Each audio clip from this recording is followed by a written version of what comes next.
حضرت عبداللہ بن عمر رضی اللہ تعالیٰ عنہما طواف کعبہ کر کے کعبہ شریف کے سائے میں بیٹھے ہوئے تھے۔ ایک آدمی عراق سے آیا، وہ بھی حج کرنے یا عمرہ کرنے آیا۔ اس نے پوچھا کہ یہ جو بزرگ بیٹھے ہیں یہ کون ہے؟ لوگوں نے بتایا کہ یہ فاروق اعظم کے صاحبزادے ہیں، عبداللہ بن عمر ہے۔ تو اس نے جا کر آپ کو سلام کیا اور وہ کہنے لگا کہ اگر اجازت ہو تو میں آپ سے کوئی سوال پوچھ سکتا ہوں۔ آپ نے فرمایا پوچھو، کیا پوچھتے ہو؟ جب انسان وسعید و من وعظ بغیری، وسعید وہ پوری حدیث ہے، میں علیحدہ پڑھ رہا ہوں اس لیے اس پر پیش پڑھ رہا ہوں۔ نبی علیہ السلام نے فرمایا کہ خوش بخت وہ ہوتا ہے جو دوسرے کو دیکھ کر نصیحت پکڑے، یہ نہیں کہ اس کو نصیحت کی جائے، وہ دوسرے کو دیکھ کر نصیحت پکڑے۔ توبہ توبہ، اچھا اس نے یہ کام کیا تو اس کو یہ سزا مل رہی ہے، اس نے یہ کام، توبہ توبہ، اچھا یہ اس حالت میں تھا تو اس حالت میں آ گیا، توبہ توبہ توبہ، اچھا یہ اتنا وہ آدمی ہے جو آج اس حالت میں پہنچ گیا۔ حضور نے فرمایا خوش بخت انسان وہ ہے کہ جس تقریریں سنیں کے بغیر ہی لوگوں کو دیکھ دیکھ کر نصیحت پکڑے۔ اور باقی حضور نے فرمایا وشکیو من شکی فی بطن امی، حضور نے فرمایا بدبخت جڑا نا ماں دے پیٹ وچ بھی بدبخت ہی ہوندا۔ اے نہیں کہ باہر آ کے وہ بدبخت بنتا ہے تو وہ پھر لوگوں دی مجلساں سن کے، تو حضور نے فرمایا نہیں، ماں دے پیٹ وچ ہی بندہ بدبخت ہوندا ہے۔ اب عبداللہ بن عمر سامنے، اللہ کا گھر سامنے، مقام ابراہیم سامنے، صفا اور مروہ ادھر موجود، مسجد حرام موجود، تو وہ عراق سے آیا ہوا حاجی وہ عبداللہ بن عمر سے پوچھتا ہے کہ میں آپ سے ایک سوال کر سکتا ہوں؟ بات میں یہ کرنے لگا ہوں کہ جنہوں نے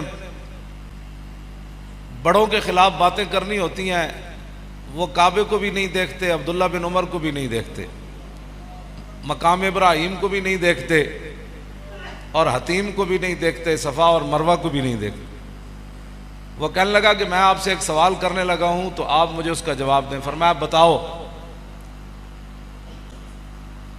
وہ کہنے لگا کہ مجھے یہ بتاؤ کہ عثمان غنی میدان بدر میں گئے تھے، عثمان غنی کا دشمن تھا، آپ نے فرمایا نہیں گئے تھے۔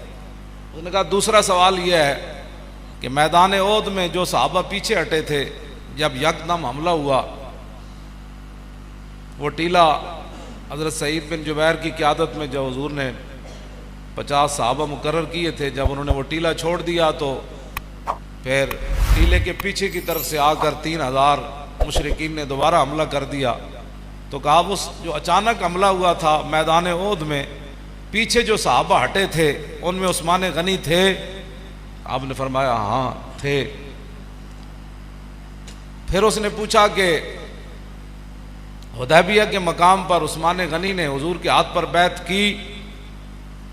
آپ نے فرمایا ان نے حضور کے ہاتھ پر بیعت نہیں کی۔ تو کہنے لگا اللہ اکبر، بس میرا جو عقیدہ تھا اس کا جواب عبداللہ بن عمر سے مل گیا۔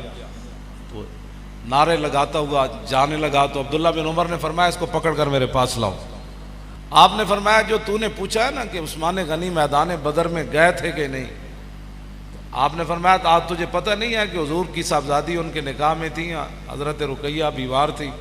تو حضور نے فرمایا کہ عثمان آپ ان کی تیمارداری میں رہیں، بدر میں نہ جائیں، ان کی خدمت کریں، تو اللہ تعالیٰ آپ کو بدریوں کا ثواب عطا فرمائے گا۔ فرمایا باقی تو نے پوچھا کہ میدان احد میں عثمان غنی پیچھے ہٹے تھے کہ نہیں، تو میں نے تجھے کہا ہٹے تھے، تو نے کہا بڑا خوش ہوا۔ تو فرمایا وَلَقَدْ عَفَا عَنْكُمْ وَلَا، تو نے قرآن نہیں پڑھا کہ اللہ نے فرمایا میرے حبیب جو صحابہ پیچھے ہٹے تھے رب نے ان کو معاف کر دیا۔ تیسری بار جو تو نے پوچھی ہے کہ عثمان غنی حدیبیہ کے مقام پر تھے کہ نہیں، فرمایا 1400 صحابہ میں سے سب سے زیادہ حضور کو محبوب ہی وہی تھے، اور سب سے زیادہ ان کی پاور کی وجہ سے حضور نے ان کو سفیر بنا کر بھیجا تھا کہ پورے مکے میں ان کے رشتہ دار موجود تھے، کسی کی جرت نہیں تھی ان کی طرف کوئی ہاتھ بڑھاتا۔ تو تجھے پتہ نہیں ہے کہ حضور کے وہ محبوب تھے، اور حضور نے فرمایا تھا کہ عثمان اللہ کا بھی کام کرنے گیا ہے اور اس کے رسول کا کام کرنے گیا ہے۔ جب آپ نے تینوں باتوں کا جواب دیا تو فرمایا فَاذْهَبْ بِنَا الْآن، فرمایا ہن نعرہ لان۔ تو بات اتنی ہے کہ جن لوگوں نے باتیں کرنی ہوتی ہیں وہ کعبے کے سامنے بھی باتیں کر دیتے ہیں اور ان کے بارے میں باتیں کر دیتے ہیں جن کے بارے میں حضور نے فرمایا کہ یا اللہ عثمان بڑا حیا والا ہے. قیامت کے دن ہر بندے کو رب کے سامنے ایک بار پیش ہونا پڑے گا. وَإِن مِّنكُمْ إِلَّا وَارِدُهَا، یہ قرآن کی نص ہے. ہاں جی، ہر بندے کو ایک بار رب کے سامنے پیش ہونا پڑے گا بغیر ترجمان کے. درمیان میں ترجمان نہیں ہوگا، اپنے کرتوتوں کا جواب دینا ہوگا ہر بندے کو، سوائے عثمان غنی کے.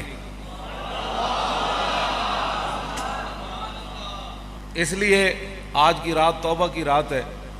ہر بندے کو پتہ ہے میں نے کیا کرتوت کی ہے، تو وہ جو پیشی ہے نا، وہاں اس دن جھوٹ بھی نہیں بولا جائے گا، ہوگا بھی رب سامنے. بندہ کدھر اور رب کی شان بلند و بالا، تو کیسے کھڑا ہوگا بندہ رب کے سامنے؟ کیسے جھوٹ بولے گا؟ کیسے اس کو ندامت آئے گی؟ کیسے اپنے کرتوت اس کو ایک کر کے یاد آئیں گے؟ تو آج موقع ہے کہ سب گناہوں کی معافی مانگیں، سب گناہوں سے توبہ کریں.